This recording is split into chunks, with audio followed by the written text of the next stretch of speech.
निम्न में से किस सदन की अध्यक्षता ऐसे व्यक्ति द्वारा की जाती है जो उस सदन का सदस्य नहीं होता है? लोकसभा, विधानसभा, राज्यसभा, मंत्रिपरिषद। तो राज्यसभा एक ऐसा सदन है जिसकी अध्यक्षता मतलब उसका जो सभापति होता है, राज्यसभा का सभापति, वो बाय डिफ़ॉल्ट उपराष्ट्रपति होता है और उपराष्ट्रपति उस सदन का सदस्य नहीं होता है।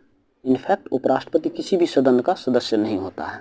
अगला प्रश्न, राज्यसभा का सभापति कौन होता है? राष्ट्रपति, उपराष्ट्रपति, प्रधानमंत्री, लोकसभा के अध्यक्ष।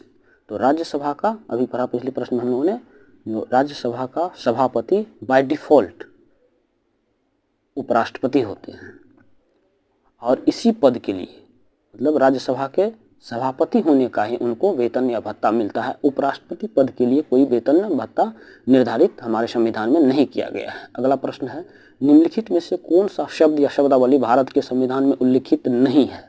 वार्षिक वित्तीय विवरण, यह है। आर्टिकल 112 में वार्षिक वित्तीय विवरण का चर्चा है। विनियोग विधेयक का भी चर्चा आर्टिकल 114 में किया गया है। बजट, एज सच बजट शब्द का कहीं भी हमारे संविधान में वर्णन नहीं है, चर्चा नहीं किया गया है। भारत की संचित निधि का भी वर्णन हमारे संविधान के आर्टिकल 266 में है।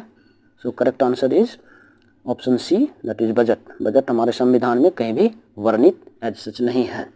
निम्नलिखित में से कौन सा आधिकारिक दस्तावेज भारत से संबंधित है?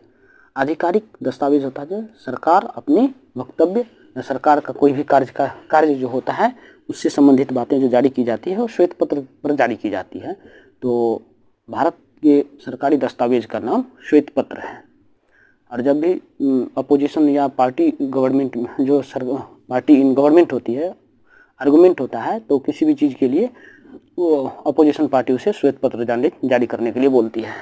अगला है, जो व्यक्ति सदन का सदस्य नहीं होता है केंद्रीय मंत्री रह सकता है? बिल्कुल, बिना किसी सदन के सदस्य रहे हुए भी एक व्यक्ति को मंत्री बनाया जा सकता, केंद्रीय मंत्री बनाया जा सकता है, लेकिन मंत्री पद धारण करने के 6 माह के अंदर उसे किसी भी सदन का, लोकसभा या राज्यसभा से कहीं से भी उनको सदस्यता लेनी होगी। किसी सदन की सदस्यता चाहिए, तभी वो मंत्री पद पर बने रह सकते हैं। सही आंसर है 6 माह।